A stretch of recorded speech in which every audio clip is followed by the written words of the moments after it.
As you know me, Rick Brown, Chief Transit Police. Okay, thank you. Josh? Good evening, everyone. Hope everybody's doing well and being safe. I'm the Executive Manager of Administration. Thank you. Brian? Good afternoon, everyone. My name is Brian Fisher. I'm a Regulatory Compliance Officer for Title VI for DDOT. Thank you. And Jennifer? Good evening, everyone. My name is Jennifer Fry, and I am the Marketing Manager at DDOT. Elias? Good evening, Elias Fisher, Grants Administrator. Okay. And is there anyone, I see a few that's not on camera. If I'm missing anyone that would like to introduce themselves, please go ahead and do so at this time. Good evening, everyone. Platt, Vehicle Maintenance Manager.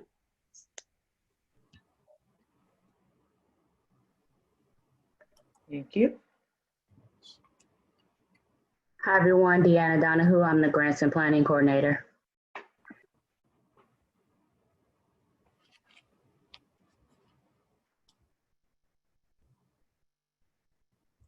Anyone else? Okay, we are going to go ahead and move to our meeting rule sections. As we're keeping it pretty simple. We're going to pretty much stick to the agenda that was posted on our website. The floor will be open to public comments after we go through our departmental updates. We did not receive any comments ahead of time of the deadline of today. So everyone will have an opportunity to speak. Just raise your hand. We do ask that everyone please be respectful of the 2-minute time limit per person. And I'll enforce that with the verbal cue. And we just ask that anyone who, when it is your turn to talk, that please do not have any personal attacks or use any foul language. And that's pretty much all I have. So what I'll do is open it back up now to our Executive Director of Transit to see if he has any updates that he would like to provide.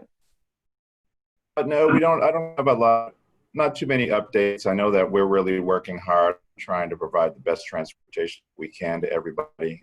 We understand during these tough times we're not going to be perfect, but we're trying the best that we can with the resources that we have. We've made a big effort on increasing a bunch of things, cleaning the buses. They're sparkling clean.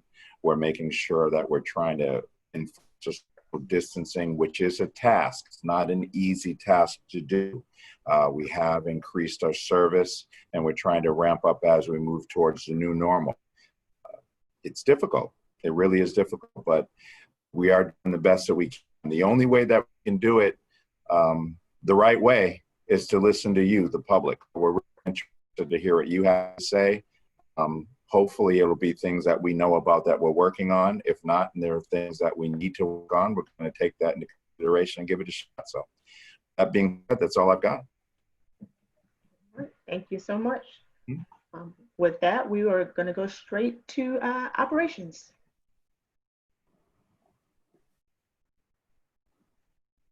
Okay, I am going to just give an abbreviated update for operations. My colleague, Larry Smith, was called away for an emergency. So operations, we're moving forward with our service, and we have made some adjustments to that service to accommodate the overcrowding that we were experiencing on the buses. So we've made accommodations in that regard. As Mr. Oglesby indicated, buses are being cleaned on a regular basis. Other things occurring in operations, we are proud to announce that we have received our simulators, and the simulators are used for training student drivers. We have a new class of students, about 10 potential candidates that will be starting on Monday. So we'll be hopefully training them and onboarding additional drivers as well. So that's pretty much it for operations that I would have to share today.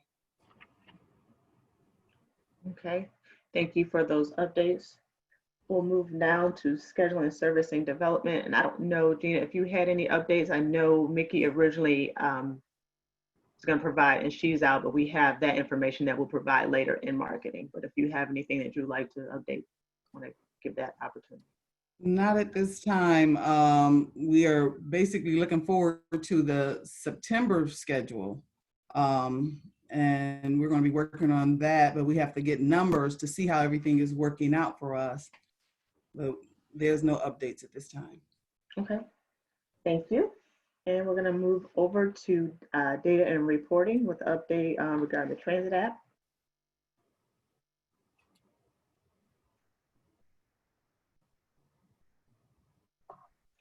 Ricky. He's on mute. Ricky, you're on mute. I had a really good intro there, and I didn't get to go through with it. So I wanted to make mention that with the transit app, we heard you loud and clear. I know the executive director made it a big part of his first days here in his tenure to make sure that we got that moving. And I know how important it is to the group. So hopefully you're seeing some good results from that. The vendor has really come through with making sure that that's active. And I know that, that's something that it's a work in progress, but if you do see any kind of issues or if you see any kind of improvements we can make, please call our 1-800 or our 313 number for any concerns that you might have, our customer service number. Other than that, I know that a lot of people are anticipating our tech upgrade. With the pandemic, I hate to sound like a broken record. I apologize for that, but the pandemic has put some delays in terms of making sure that is, but you rest assured that know that the modules are being released as we are getting them completed, either through remote access. The vendor has been able to try to help us out with that, or we're trying to piece it together as much as we can, that we are releasing as fast as we can, regardless of what the pandemic has done. So, but we thank you very much for your patience, and hey, I hope the transit app's working out great for everybody.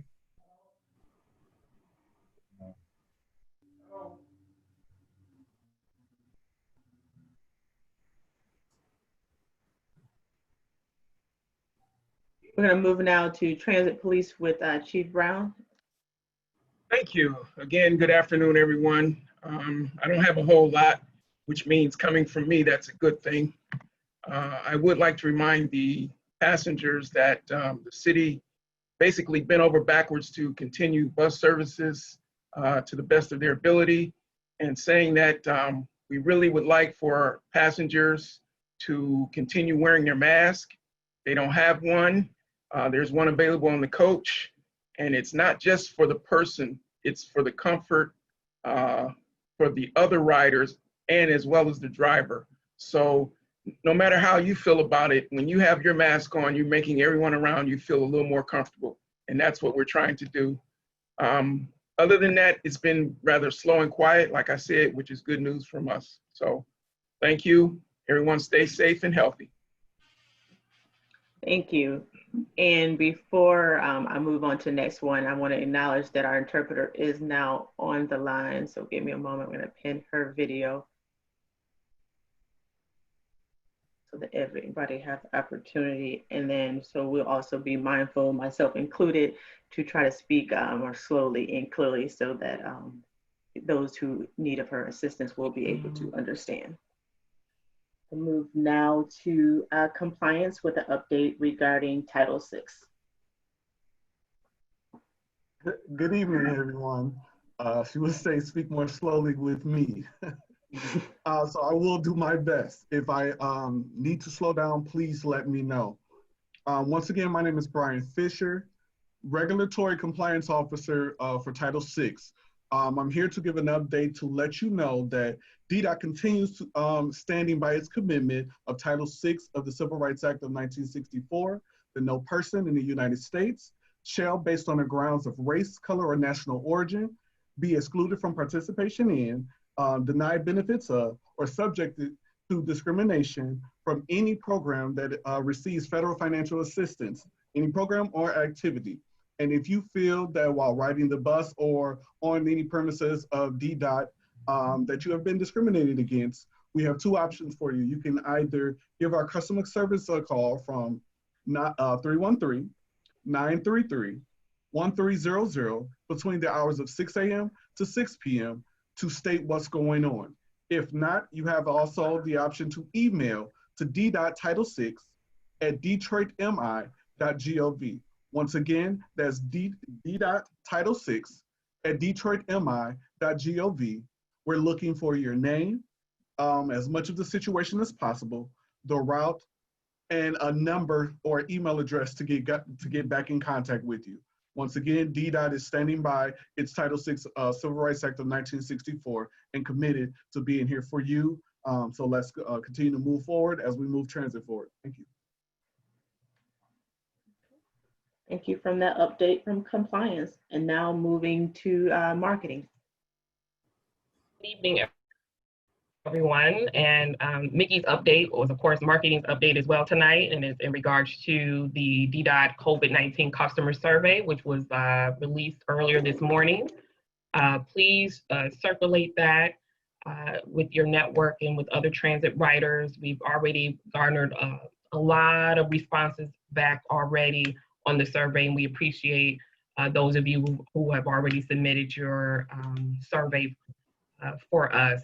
The survey is, hard copies are available at the Rosa Parks Transit Center on a limited basis there, which you can complete your form there and drop it in the drop box that's on site. We will collect that and for sure make the results public once we collect everything. This will be a survey that will last until September to give us a good quarter's worth of information from you guys. So we appreciate that effort. Again, you can go to our website, DetroitMI/DDOT, and take that survey. Thank you. Thank you for that update. We are now to the part of the meeting that many of you have joined us for. So it is open now for public comments. Again, what we're going to do is I'll just take it as I see it. So please keep your hand raised until we call on you, but we will get to everyone. And then again, just be respectful of the time. If we're unable to answer any questions tonight, please know that we will follow up with you at a later time. And with that being said, I'm going to go with the first person I see, and that's Ruth Johnson. One moment.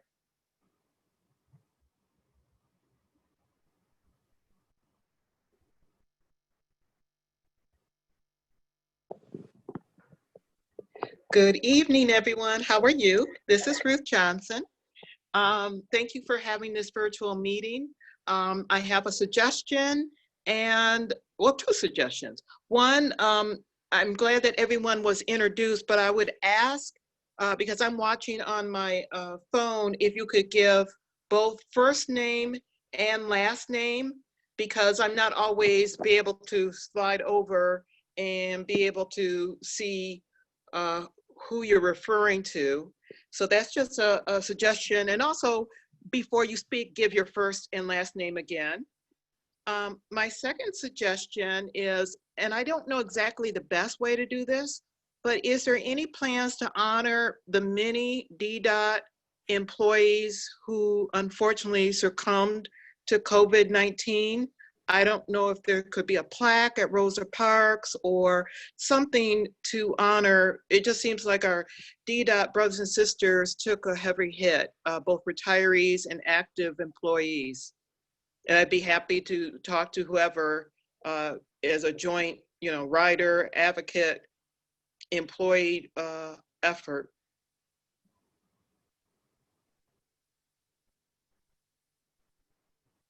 Is there anyone that is able to respond?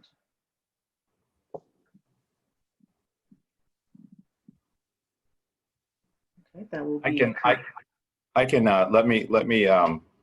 I can't respond to that right now, but I will tell you that I hear you, and I think that is a fantastic idea. I really do. I think that, it's got my mind thinking 100 miles an hour as you're saying that. That's why don't let the silence fool you, okay? Okay, I think that that's a good idea. I'm trying to see how we can do that without slighting other people. So I'm going to take that. I just wrote it down. I'm going to take that and kind of talk to staff and see how we can kind of honor in a respectful way. Some people may take it the wrong way too, right? Yeah. So, but right, the first thing I thought was, oh, we could do this, we could do that, and it's like, but some family members are still grieving. And I've been dealing with a lot of this, and I actually thought about kind of something similar because we had our past union president pass away, which is really big. Yeah. And there are some people right now that are dealing with COVID 19 as far as, you know, getting through it. We have a few survivors, I think one in particular on the phone right now on our panel. So, you know, it's a sensitive thing. I would probably look at something like that after things start slowing down a little bit with the pandemic. I hope that this is get close to over. I really do. But you know, the reality is it's going to be the new normal. So we just have to learn how to deal with it. But yeah, it would be something that we definitely want to look at. Yes, and again, I want to be respectful and honor people's confidentiality. So it may be without any names. Right. And there are people on your staff who knows how to get in touch with Ruth Johnson, your favorite transit advocate by the name of Ruth Johnson. All right, very good. That's fantastic. And, you know, there is an opportunity from a marketing standpoint, from a posting standpoint, putting something on our website just to honor those who are dealing with what they're dealing with. So don't be surprised if you see something pretty soon. It'll be Ruth Johnson who did it. This idea, I can't say is mine. I've been talking to some other transit advocates, so this is not my idea alone. Well, you passed it along and we appreciate it. Thank you. Thank you very much. Thank you, Ruth Johnson. Thank you for your comments. Yeah. We're going to move now to, let's see, Jacqueline Austin. So we're going to give her opportunity. So one moment, please.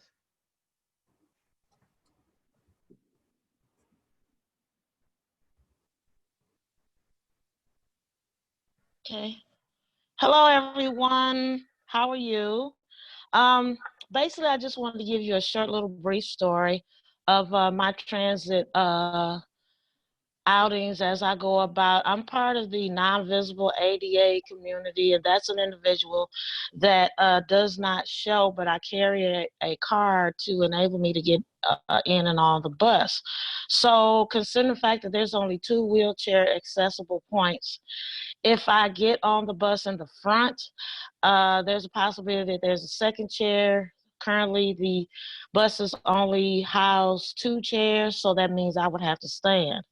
I don't know if this is a process, although I do now appreciate more than ever the fact that the chair, the handicap area is able to accommodate myself and other riders, but that means I will still have to stand. I don't know if you guys on either side would consider adding additional seating, or maybe considering the funding to extend maybe 2 more chairs on the older buses. I don't know how you guys will allocate that, but I am forced to choose to get on the bus in the back because I don't have a visible, 1 minute. I don't have a visible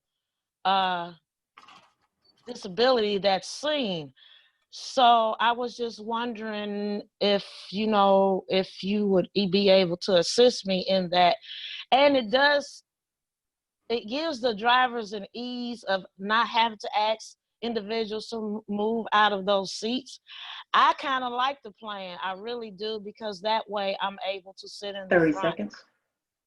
and not be able to be, you know, to give up a seat. Although I love my transit riders, I do love each and every one of them. But I feel like sometimes I have to yield my own seating arrangement that I'm entitled to, which not negating the wheelchair individual, because I know they have to ride the bus as well. The buses get filled pretty quick. My experience this Tuesday, 3 buses passed me up. They were full. So I was just wondering, how can you help me with that and make sure that I'm okay just as well. And then I pretty much bring And my that's own mask. best time. If you would like to give someone opportunity to answer or maybe respond to some of those at this time, and then we can continue.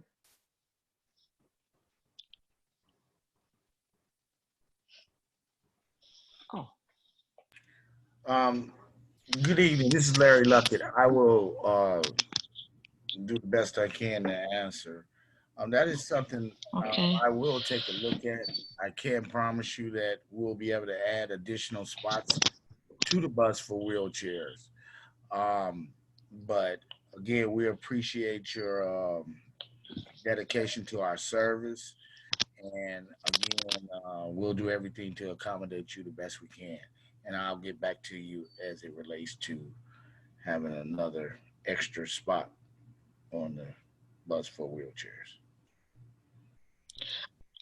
If it's okay, if I could add really quick, it really helps the driver, so that because they had issues before of getting individuals to, give those seats up, and I pretty much would like it to stay COVID or not, because that way you get people to respect the space for the ADA community, and it helps me. But then too, there's the wait time. So I was also, wanted to add, maybe you guys, I know in the past, had a separate bus along the line for the school children.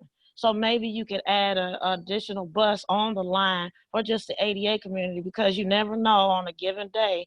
It's warm now, people are out, they're anxious to get out like myself. And I may have to stand, God forbid there be an accident, I'm standing up and there's 2 wheelchairs that are secure, but I'm not secure.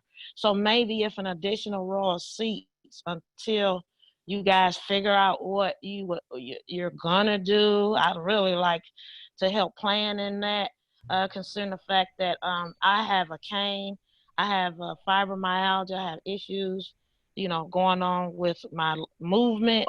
So if I stand there on the bus in the front, I'm subject to whatever may happen, and buses may get in accidents or something like that. So I just want to, figure out what we can do to keep me safe, but then keep the driver safe as well. And like I said, I pack masks and hand sanitizer. So. Okay. Okay, just to be respectful of the time, we have noted your concerns. And again, if we have time, we'll come back. But we're going to go ahead and move on to the next person. I see Bernard. So we're going to move him over. So just give me one moment, please.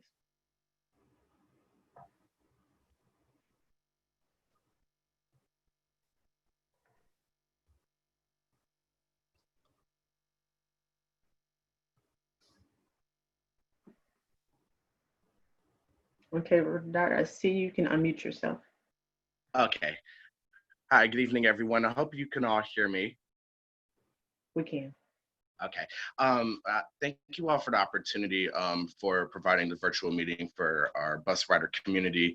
And I'm especially glad to be on here. I recently recovered from bacterial pneumonia that there was severe damage on both sides of my lung. I also want to thank the department for the email that I recently received. It was really interesting to see the receipts. I didn't know that I registered for the meeting. So I was able to get that in my email as well too. It came in about a few minutes after. So I recovered from COVID in March, and I've been in recovery since. And unfortunately, I've experienced severe lung damage, and also I'm immunocompromised from this point due to the damage to my immune system. It really hurts that I haven't been able to ride the bus since March. When I was recovering, I was able to ride a few times during COVID, and I was really appreciative of the fact that the buses seemed to be in clean order. And at that time, it wasn't so many people out, so there was enough space. I am able to go to work now, but unfortunately, I have to ride in an Uber or Lyft, which is expensive. It's subsidized by my job, and that's a privilege. But when I see people on the Woodward bus and then the 7 Mile bus in Livernois, and they're sitting right next to each other with the mask on, it really disturbs me, because those people are going to get sick, and the drivers. I don't feel safe yet riding the bus, and I just want to know what the department can ensure that one day I can get back on my favorite mode of transportation. I can drive, I can use Lyft and Uber, but I just really, the ease of boarding through the back of the bus and getting on and at least being safe is something for me. And I also want to echo that, I also want to echo that the current structure, or the way that the buses are separated for ADA community and to protect the driver. And I'm encouraged to also hear that the department wants to restore buses as well to their frequency and secure drivers. And I would like to invite the director and members of the DDOT staff to have a chat with the transit justice team that I represent, a Detroit People's Platform, because we really want to get the buses back to and want to be able to share ideas. And I hope that we make an open invitation, and we would like to invite you all to discuss these solutions further, because I can't wait to get back on the bus. I like doing that to go downtown and to work. And thank you all. And I think I used up my time. You did. I gave you a little grace. Thank you. Let me chime in on this one. Renard, I have one question for you just before I answer this. What time frame, do you remember what time it was when you saw those crowded buses on Woodward and 7th Mile? Yesterday, and it was during I would estimate between the hour of the 1 to 3 p.m. hour from my recollection. Okay, all right, that would make sense. So what you saw was something that was happening around the clock, and we had a problem with that. So I don't know if you're familiar with it, but we did increase the frequency of our routes. And I wasn't aware of that. Okay, so let me tell you about it. So we increased the frequency of our routes. We're not back to regular schedule, but there are some of the routes that we are really pushing hard to put back to weekday schedule. So we're still doing a version of a Saturday service, but there are certain routes that you can look at the weekday schedule and say, wow, they're coming. And then on top of it, we're keeping an eye on it with the road supervisors to kind of see what's going on. The bus operators are calling dispatch, and they're also calling customer service. And then real time, they're letting operations know, look, we have overcrowding here or there. But let me tell you, from the advancement portion of it, during peak time, which is 6 a.m. to 9 p.m., 6 a.m. to 9 a.m., and then 3 p.m. to 6 p.m. That's where we've increased the ridership, not the ridership, but the headways. So that's why. Those times? I apologize for interrupting you, but could you repeat them? Not a problem. So in the morning, basically, so 6 in the morning when you wake up till 9 o'clock is typically peak time. That's when, when people were working, that's where people go to work, right? And then during the peak time, when people get off work, 3 to 6, right? So we use peak time, non-peak time. So we increased the peak time. With that being said, we increased it on Woodward, 7 Mile, Gratiot, Grand River, Greenfield, and Warren. Okay, so where it was, if it was, let's say 30 minutes, it's cut in half to 15, and where it was 20 minutes, it's cut to 10. So we did increase the frequency. It's good that you told us what you told us, because we're going to take that information coupled with Ricky's data, and we're going to take a look at it to see if we have a problem around that time, and we'll just add more vehicles. So that's our goal. We add more vehicles if they're available. There are 2 other locations, routes, Dexter and 8 Mile. And a lot of people would say, well, wait a minute, that's not one of the Connect 10 routes. But it was really crowded during the COVID time, and it still is very crowded for various reasons. We're taking a look at that, we're observing, but we have increased the frequency. Our goal is to fix the social distancing problem. We see what you see. We have an obligation to make sure that the social distancing takes place, but you can imagine the problem, right? Normally, 40 people can get on a bus. Well, now we have it cut down to 10 people can get on a bus. That's not helping anybody. So now you have a bunch of people, let's say there's 20 people, and they're trying to get on, 10 can't get on. We need to make sure we have more service instead of saying, wait for the next bus and the next whatever. Before it was wait for the next bus in a half hour. That wasn't flying. So now it's wait for the next bus in 15 minutes, or we have another one on the way. So we kind of have to plug and play. We're learning as we go. This COVID-19 is new. It's catching us by surprise. We're doing the best that we can. Thank you for your efforts, Director. And could you also speak to health concerns just for the public as well, too? Also, can you tell folks how to raise their hand on the phone? Like, that's not equitable. I just, maybe that was a mistake omission, but that was it. Thank you, Director. Well, I'll let staff answer to raise a hand on the phone. I don't know about the health part on the bus, but I will tell you that I can tell you that we're working on getting barriers, like I had mentioned before, and I'll say it over and over again. Once we have that barrier in, it not only protects the rider and the driver, but it also frees up more seats. I think another person had mentioned, well, you know, it would be nice to free up those seats that we have because we have some seats taken up to keep social distancing from the driver. But once that barrier is up, that'll all be taken care of. So we're pushing hard.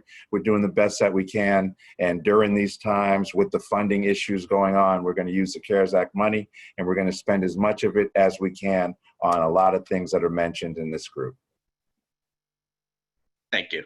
Yeah, sure. Before you move on, I moved Rebecca on our tech team, and she can just answer that question regarding how to use the hand prompt on the phone, please. Oh, yeah. Yes, thank you. To raise your hand from your phone, just press *9. That's *9.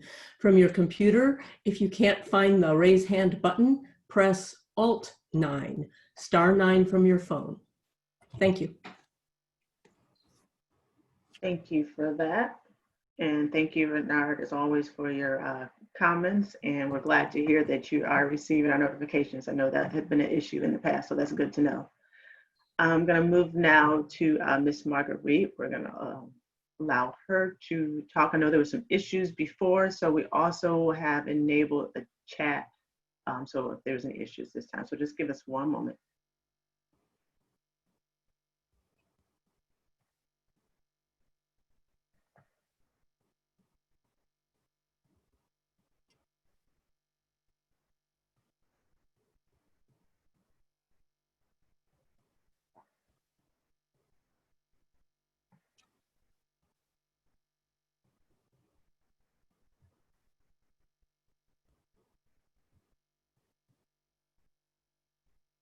Okay.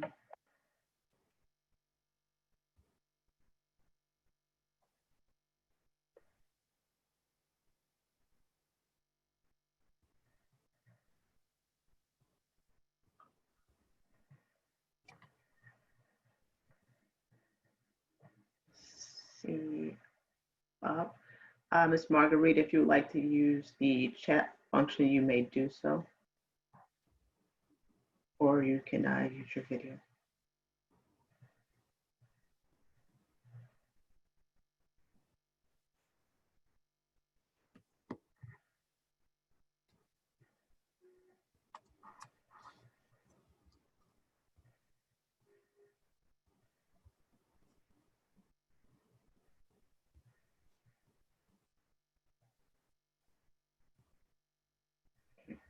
I'm not seeing anything coming in yet, but I'm going to leave that function up. Again, we're going to reserve that for her use. I'm going to go ahead and move to someone else, and then whenever she is ready, we can take that question.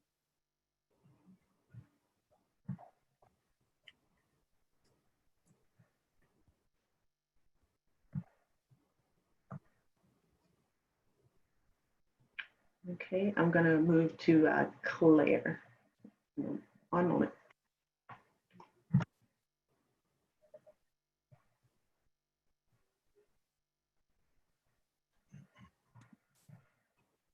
Hi, everyone. Claire Nowak Boyd. I'm Outreach Manager at True. I had two different issues I wanted to touch on.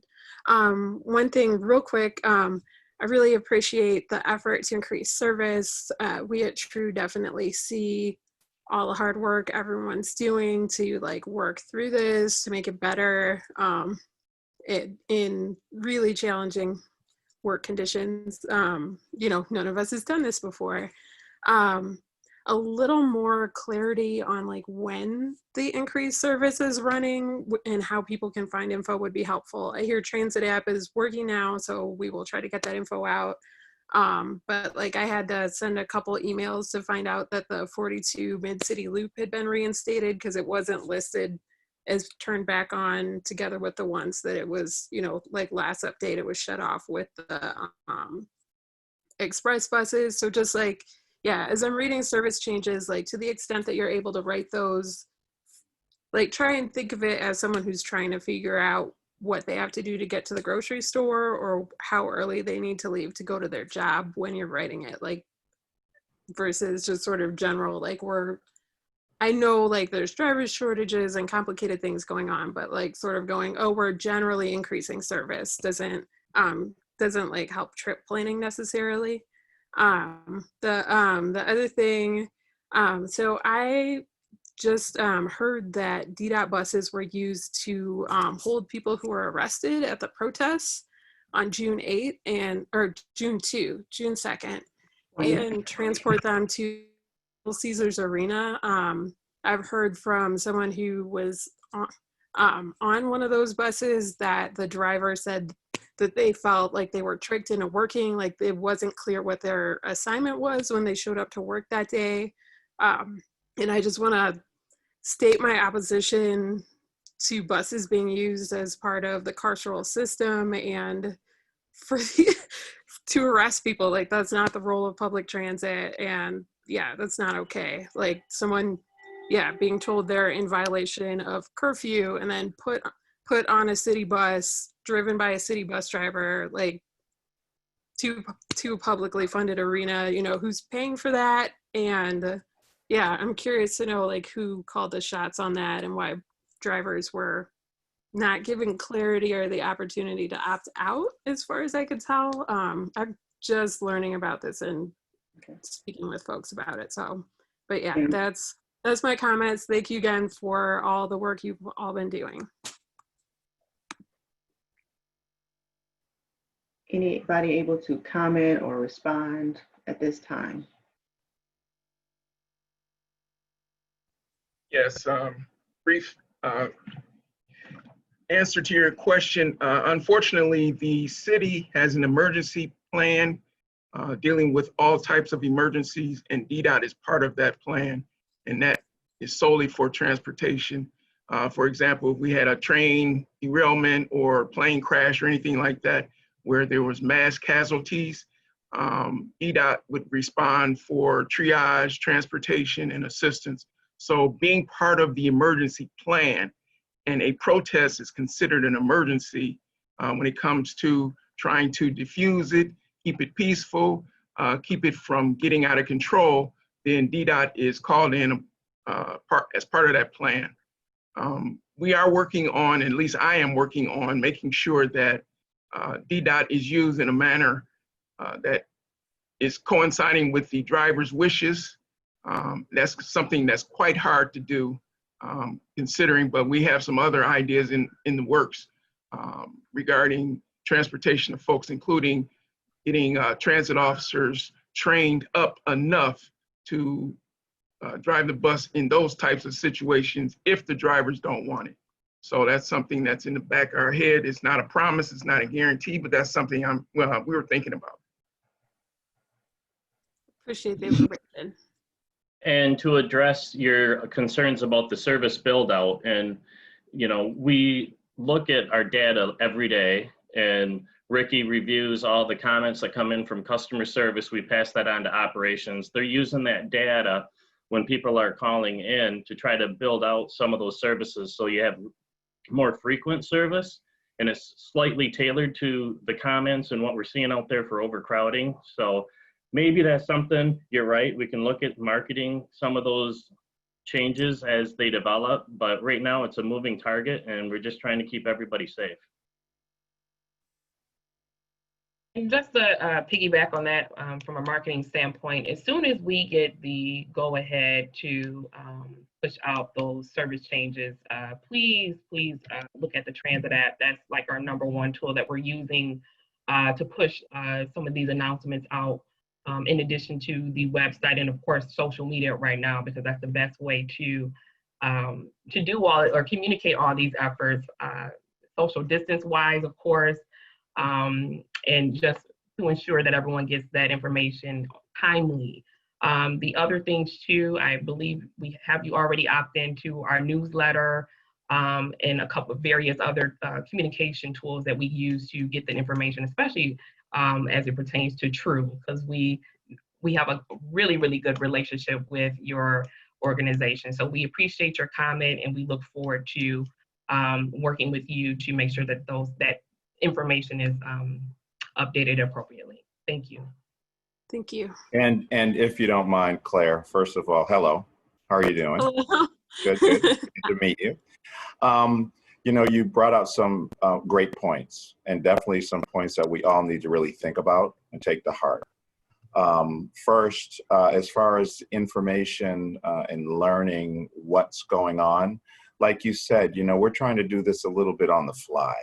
The fact that we're able to add buses on top of our frequent schedules, you know, it's going to be a situation where a lot of people just will see a bus show up versus anything else. But at this point, social distancing is really tough. In the mornings also, just to give you a brief idea, when we're getting ready to make pullout, we take a look at how many drivers we have in 2 locations, Gilbert and Shoemaker. And I will tell you that we have had a driver shortage problem. I mean, it's been going on for some time. This COVID situation, this pandemic is not helping. So we're really trying to rob Peter to pay Paul with buses in different locations, but more importantly, trying to fill those gaps with overtime. I mean, we're at one point in the morning, we're up to 40 operators short just to run full service at one of the locations. So if that happens in 2 locations, that's 80 drivers short. I mean, imagine what do we do in the morning when we have that? So with short notice, we can plug it with overtime. When we see what's going on, we can do what we can. But that's one of the tricks as far as trying to then get the information up to the riding public. So that's why when I mentioned the exact bus locations, Woodward, 7th Mile, Gratiot, all the ones I listed, I say you can look at your weekday service and know your weekday schedule and know, okay, I know it's going to come more frequently at this rate, but then we're trying to amp it up with the plug and play portion of it. And the ones the routes that aren't necessarily on that list of ramping up, those are the ones that kind of get hurt. Probably some of the ones that you're familiar with, where it's like, oh my goodness, when is this bus going to come? We're doing the best that we can to give you the information real time. We're trying to get creative, and we're constantly thinking. So I'm glad that you brought it up, because it makes us think a little bit more. But thank you. Thanks. Yes, thank you. Great points, and thank you for everyone who provided such clarity. We're going to move now to, actually, I see a comment from Ms. Marguerite. It says had problem logging. Was that in regards to the logging into the meeting? I'm going to give her a chance to respond to that. Let her know she's not alone. I have problems logging into. Actually, and I think our interpreter, Ellen, had problems too. So there were some issues, yes. Yeah, I had to take the actual Zoom number, copy it, then go into Zoom separately, put it in, and then plug in a bunch of things, and I got here. Yeah. We have to. Can I make a comment, please? Yes, would you like to? Yes. Thank you. Number one, I went with the bus last Saturday, and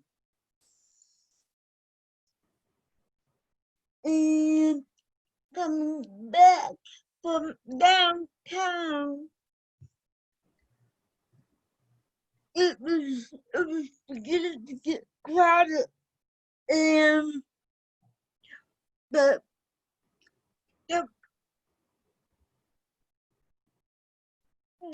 driver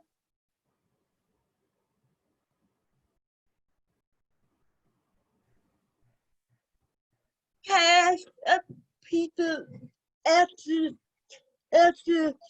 dropping me off at my bus stop, and somehow people were getting angry and frustrated because it was the double long bus, and so hopefully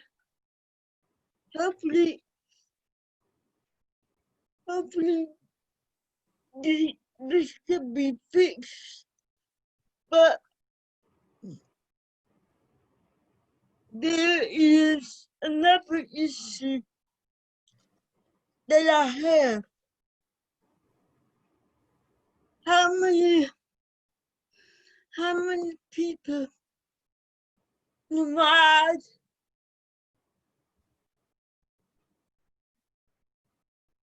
the single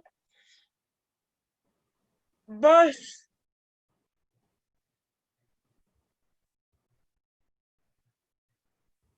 on a given day? Meaning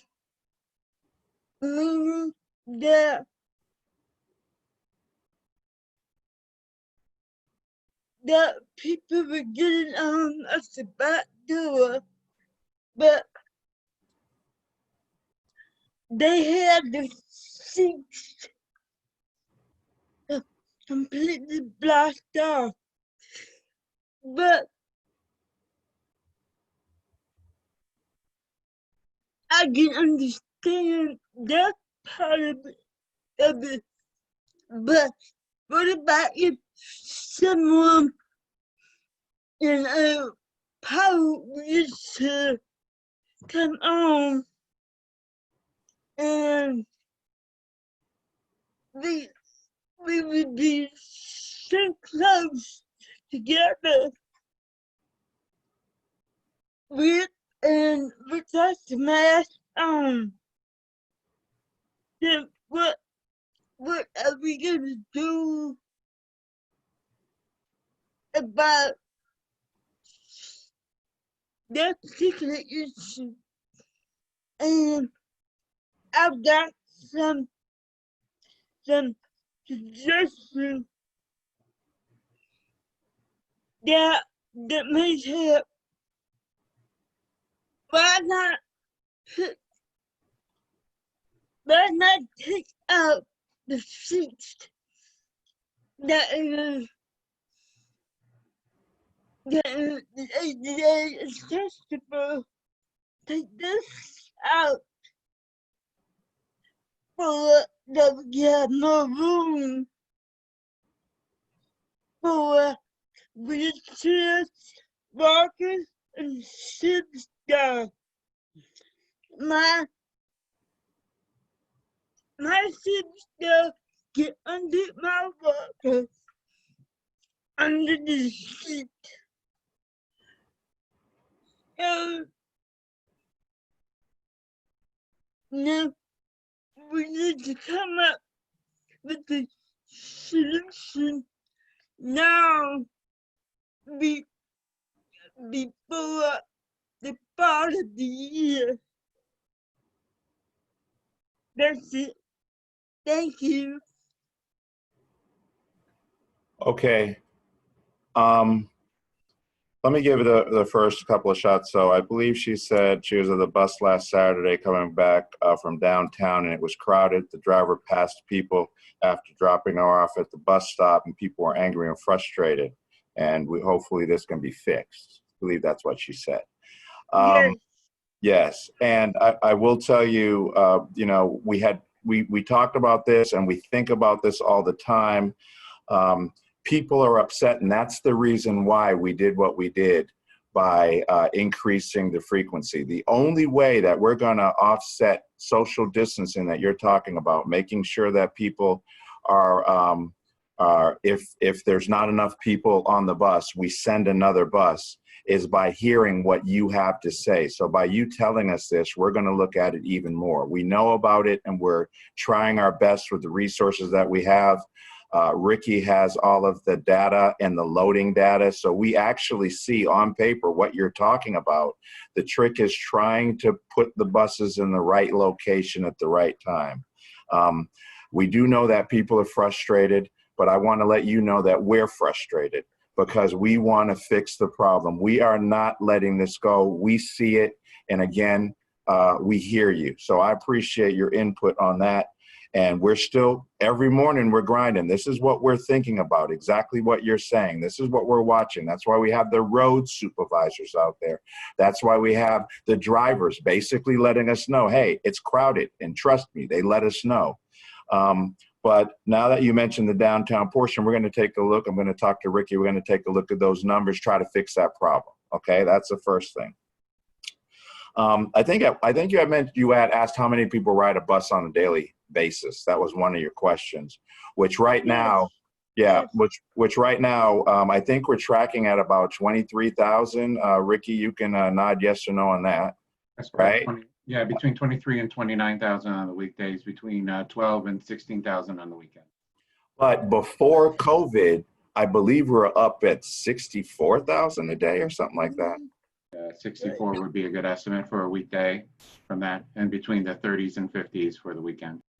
Right. So I say that to you because that's a really good comparison, and it's a good question from you because it's, we're trying to amp up service and get as close to running normal as we can.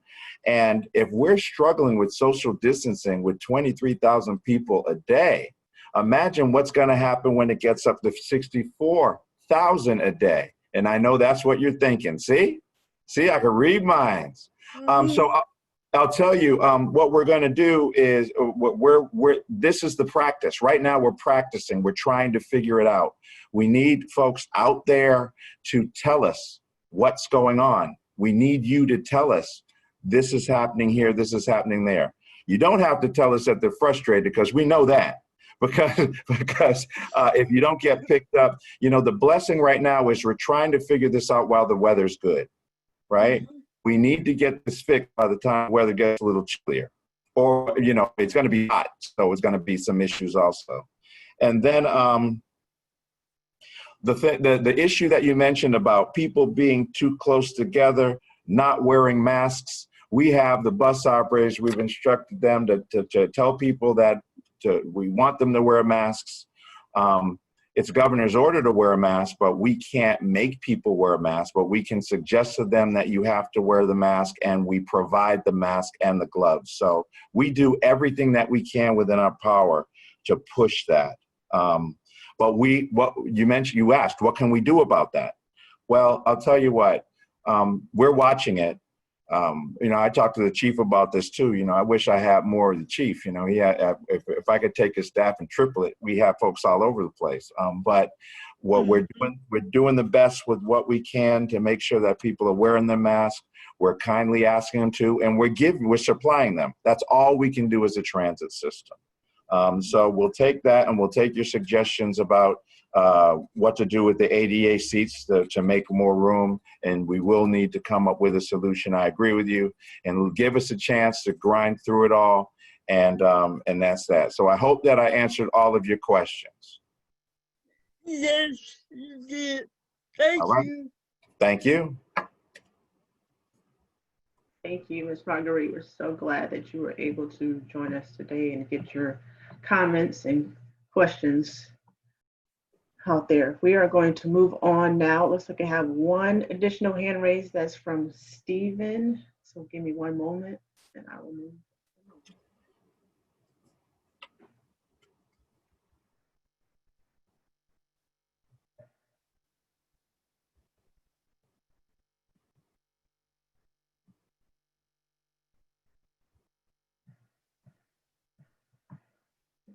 Stephen, you should be free to talk. It looks like my video is not working. All right, so I'll just stop the video.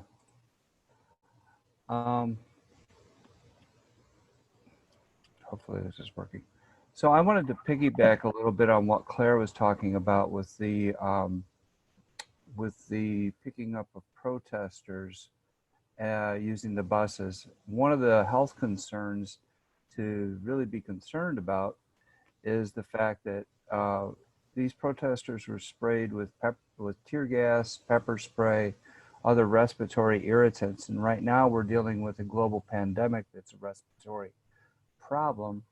I realize that we're going through and sanitizing the buses.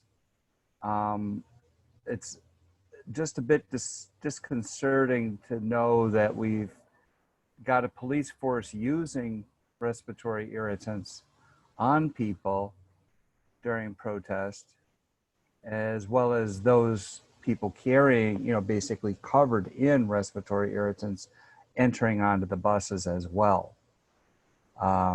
It's kind of it's difficult to deal with, we'll just say that. On June 9th, go ahead. I was giving you a minute. Okay, thank you. The other thing was on June 9th, I posted into a couple of the transit groups that I was standing. Fortunately, I found a seat after a little while, but there was about 35 people on the bus that I was on Woodward, headed southbound. So I'm a little concerned with the transit app and how this influx of new buses get shared into it in a real-time manner, if in fact that's possible, or does it have to get stacked up like the day before, it's first thing in the morning, with whatever changes are happening for the day as far as the load goes. Is this situation I was dealing with was at about 12:30 on a weekday? I can answer a little bit of that when it comes to the crowding, just from a technical aspect. Unfortunately, it's a perfect storm, and I know that's not an excuse, but it is a perfect storm of us doing the implementation right now to get our systems up and running, along with capabilities that transit has. So the meeting of those two technologies is what we're working on right now. We are aware that they have capabilities, transit app does, but it's a matter of getting those capabilities in place is what we're working on through our implementation. So stay tuned. That is something that I know that as momentum goes, it's important to the executive director, it's important to our mobility and transit office. And it's been something that's been from scheduling to outreach to marketing. Everybody is making sure that we have a concerted effort in operations, is everybody's making sure that this is something that's high on our list. But, just to reiterate, it is something that has to do with the implementation, our capabilities technology-wise, and making sure that our implementation can match that capability with the transit app or whatever future options that we have internally through our own vendor. Can you assist people that are riding by coaching them when they're using the transit app to use the Go feature such that location tracking through the transit app enables better tracking of the buses as they're on their routes? Because there's two different types of indicators that the transit app offers. One of the indicators says that this is DDOT's tracking. The other indicator, which is based on schedule, the other indicator is by ridership, if people are in fact using the app and telling it go with their GPS location on. Yeah, it's a great point. I know that I was looking at that feature on Go and that it only uses a small amount of data and battery, and that it appears to be a good feature. That's something that I'm sure we can work internally to maybe make a plan around. Absolutely, yeah. I at one time had my phone service off and the GPS location was still functioning on my phone. It was still feeding information to the system. Yeah, I've seen that. Believe me, from a quality assurance standpoint, making sure that we get as much coverage as possible, it always is assuring. I'm going to admit to you, full transparency. When I see a Go, I'm like, yes, that's just like one backup. So I have seen the Go feature, and I'm like, yeah, thankfully, that's just another added, assurance that we're mapping out correctly out there. So thank you for that. I appreciate it. And we'll make that a point. Thank you. Yield my time. Thank you. I saw Mr. Larry first hand raised for a moment. Did you mean to raise your hand? If so, can you raise your hand now? And then as a reminder for anyone on the phone, it was *9 to raise your hand. So if you would like to do that, it's *9 to raise your hand. Okay. Okay, looks like he's being moved.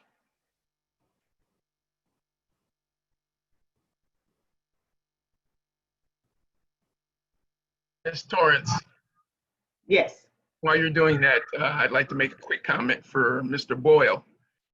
For the interpreter, I apologize. This is Chief Brown, Transit Police again.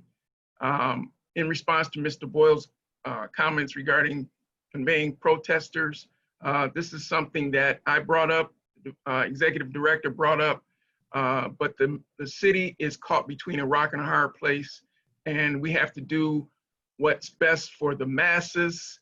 And it may be inconvenient, it may be a little unhealthy for a small group, but we have to take into account the total masses and the citizens and businesses in the area that's affected. but it's something that the city is working on, DDOT's working on, coming up with a plan that would possibly solve or at least diminish some of those concerns. Thank you. Thank you. Thank you, Chief Brown. Mr. Larry, I see you're moved over, so if you can unmute yourself. Okay, I'm gonna presume you can hear me now. Yes. Good. Well, most of the comments that I wanted to make or intended to make have already been covered. But I would like to say I am delighted to know that DDOT did address the transit app issue, especially with the bus beacons being off and they're back on, although everything isn't perfect. That's not expected to be. One of my great concerns is I've ridden one of the newest buses, the one with the USB outlet between the seats and the visual display behind the driver. I've ridden a couple of those and I can appreciate all of that. However, from my position, I'm thinking, and some people may not like this, but all of these wonderful amenities cost money. And a bus has a high price to begin with. I personally would rather have more buses than a luxury bus. So I'm asking, is it possible as you rotate out buses, and I understand like you're buying in lots of 20, could you expand that so that you would actually increase the number of buses? 1 minute. I understand there's a shortage of drivers and that may be cured in the long run, but I foresee a big need for more buses, especially after the pandemic, because it's, well, maybe I'm wrong, but I believe there will be a significant downturn in the economy, and people who are not riding the bus now or would not be riding the bus now will be after the pandemic.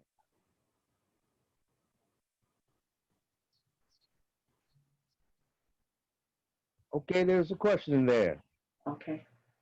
Was it missed or do I need to restate it? No, I think everyone was making sure you were done since you had a few Yes, moments left. I'm done for now. Okay. Is anyone available to comment or Well, respond? I'll chime in as it relates to the number of buses. That is something that the executive director and myself is looking at. And of course, you know, as we increase the bus count number, you know, it's a cost associated with that. We know this pandemic has sent us in a tailspin to figure out again which way we go from here. Hopefully they'll have a vaccine soon. But we do know that, yes, if this continues and for us to be able to practice the social distancing, we're going to definitely need to, of course, increase our driver count and also increase our bus count. So we are taking that in consideration and giving a lot of thought to that. Yeah, Larry said it best. Larry Luckett, that is. I got two Larrys here. Larry Luckett, I got Larry Verse. A lot of Larrys. Hi, Larry. How you doing? Michael Oglesby here. You bring a good point. You bring up a good point.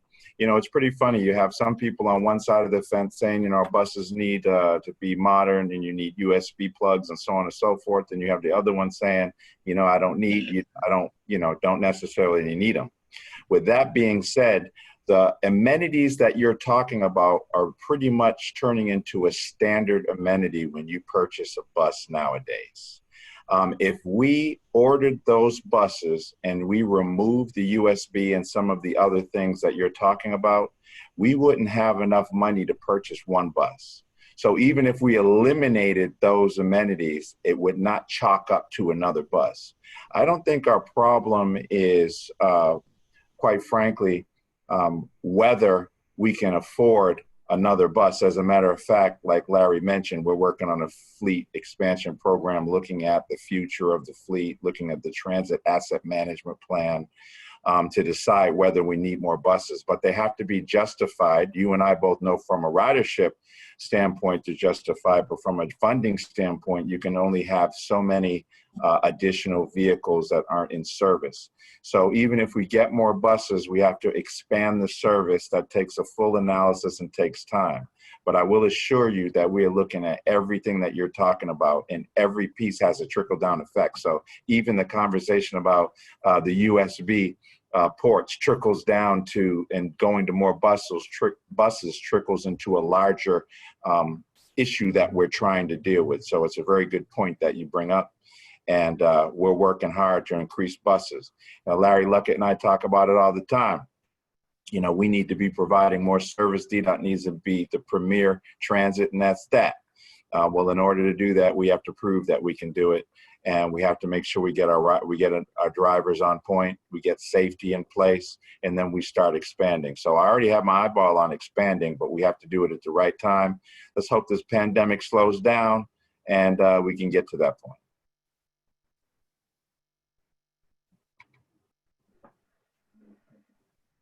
All right, Mr. Verse, thank you as always for your comments and feedback. I do not see any additional hand raised. I do want to acknowledge additional comment from Stephen Boyle regarding, and I believe our panelists should see that, the transit ally with public asking for the discontinuance of respiratory irritants during this pandemic. So I don't know if that's something that we can address now, but I just wanted to note that we have received that comment.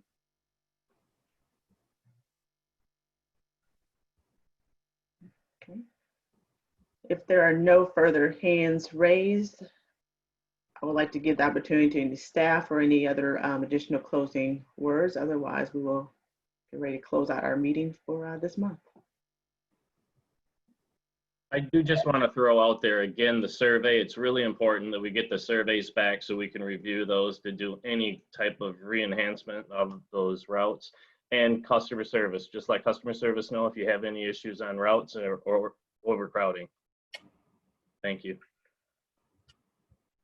Thank you. Yes, get those surveys in. You said we have received quite a few already, so that's great. But we do want to continue to hear from everyone, so spread the word that is out there. Anyone else from DDOT would like to say anything? Yeah, I'd like to just, last thing from Mr. Boyle.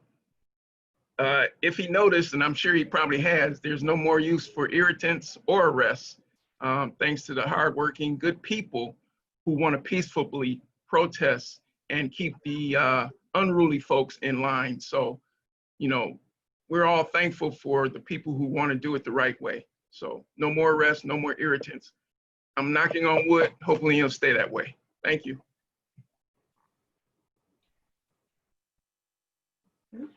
If there is no further, I'm going to go ahead and close out our meeting for tonight. Again, I just want to thank everyone for taking the time out to provide your feedback and input to DDOT. Is definitely valuable to us, and we will continue to provide updates as we are able to do so. As always, if you have any questions ahead of time, you can always call with customer service 901-933-1300. The email d.comments@detroitmi.gov, and there's also a form right directly on our website that you can provide feedback as well. We expect to have a meeting next month, most likely virtually as well, and we will provide those details the same way we did this time around via email, social media, unless we're able to do likewise. Oh, and I see one last minute comment. Okay, we have a minute, so let me last call before they close it out, but I'm gonna go ahead and send some grace and allow Claire to get her last comment in, and then we're gonna go ahead and probably end it after that. Hi again. Could you guys just drop the survey link in the chat so we just have it? I'm sure I could find it, but this will, yeah. Like True wants to share. Can you do that quickly, or someone drop it real quick? If not clear, we can email it to you. I think Jennifer gave the thumbs up. Yes? Okay. All right. Cool. Thanks. Thank you. Great suggestion. So we will leave it like that. We have a few minutes for anyone that does not have it so they can grab that. So again, everyone continue to be safe, and thank you for writing DDOT. Thank you. Thank you.